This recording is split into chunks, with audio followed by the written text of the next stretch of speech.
Okay, when you butcher the Commodore 64 power supply connected in parts, this is what it looks like. There are 4 cables coming out of it, and I'm going to plug this in.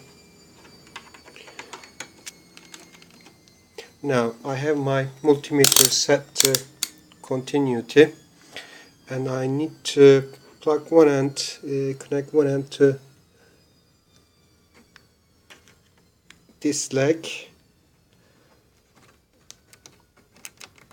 Okay, right,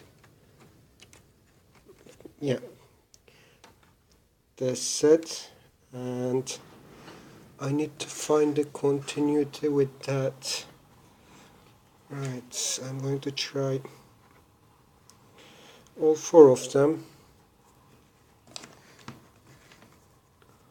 Okay, I know this blue one is the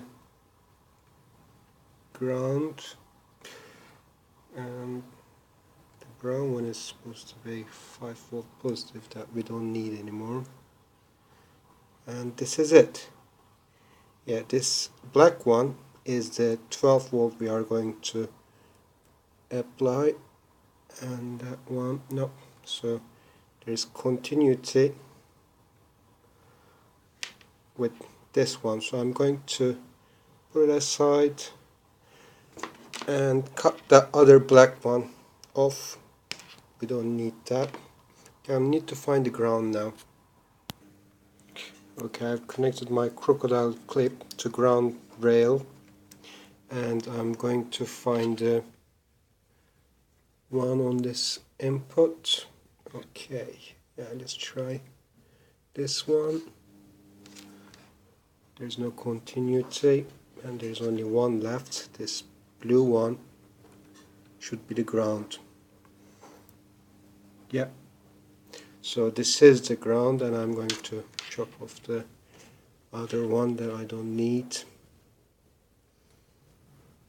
Okay, so I've got left with 2, and the blue one is the ground, negative, and the black one is what we are going to supply, 12V plus DC. Okay, this is my 12V power supply, and it is connected to my multimeter, and it shows 11.95 volts. So I've got 12 volts. I just need to make sure the black one is the negative and the yellow one is the positive. Just make sure of that. Okay, I've soldered the blue one to negative and the black one to 12V positive. I'm just going to put these heat shrinks over them. Okay, the inner cables are done. I've got this larger diameter heat shrink to cover the whole cable, and this is what it looks like when it's finished. Okay, before plugging into my Commodore 64, I'm just going to check that I've got the right voltage on the right pins. And you see this slot here, just below that on the left. This is supposed to be plus 12 volts. Yeah, so polarity is correct. So the one right at the end underneath is the negative, and the one just below on the left of the slot is the positive 12 volts. So I've got the polarity right.